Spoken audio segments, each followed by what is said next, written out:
ఘనంగా చేసుకుంటానికి అంత ఐక్యత అయినందుకు. కాకపోతే మనం ఆటో డ్రైవర్లమా ఆసామలం అనేది అర్థం కాకుండా వచ్చే 20 జనవరికైనా యూనిఫామ్ తీసుకుని వస్తే మనం ఆటో డ్రైవర్ ఆ ఐక్యతగా ఉంటాం అనేది జనాలకు తెలవాలంటే ప్రతి ఒక్క డ్రైవర్ యూనిఫామ్ వేసుకొని కనీసం ఈ పండుగ రోజంతా యూనిఫామ్ వేసుకొని రావాలి. ఇంకొక విషయం ఏంటంటే మనం ఐక్యతగా ఉంటే ఏ పనులైనా సాధించుకోవచ్చు, ఎక్కడైనా సాధించుకోవచ్చు. ఇప్పుడు ప్రాబ్లం తీసుకుంటాం దాన్ని దాన్ని కూడా ప్రాబ్లం సాధించుకోవచ్చు. ఐక్యత లేకపోతే నాకేంటి కూడా మాత్రం ఏం సాధించడం.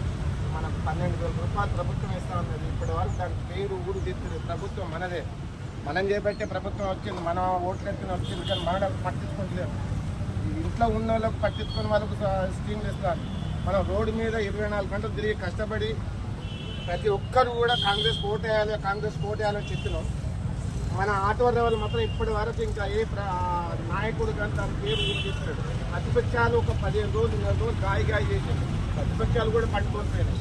అటువంటిప్పుడు మన డ్రైవర్లమే ఐక్యత ఒక ఉద్యమాలుగా తయారయ్యి రేపు 20వ తారీఖు నాడు ఒక కార్యక్రమం పెడతానప్పుడు ఆ కార్యక్రమం అటెండ్ అయ్యి ప్రభుత్వం దృష్టికి 12,000 మాకు జరిపి నెలకు 1,000 రూపాయలు అంటే ఏమవుతుంది, 3 రూపాయలు లెక్క వస్తుంది.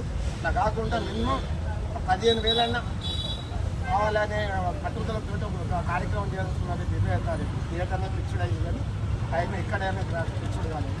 దాని కార్యక్రమానికి అందరూ అటెండ్ ప్రభుత్వం దృష్టికి తిరగడం తేవాలనే ఆలోచనతో నేను చెప్తున్నా. మన డ్రైవర్లు అంతా ఐక్యతగా ఉండి యూనిఫామ్ మాత్రం కంపల్సరీ వేసుకొని రావాలి. ఇంకోసారి కదా నా మనసు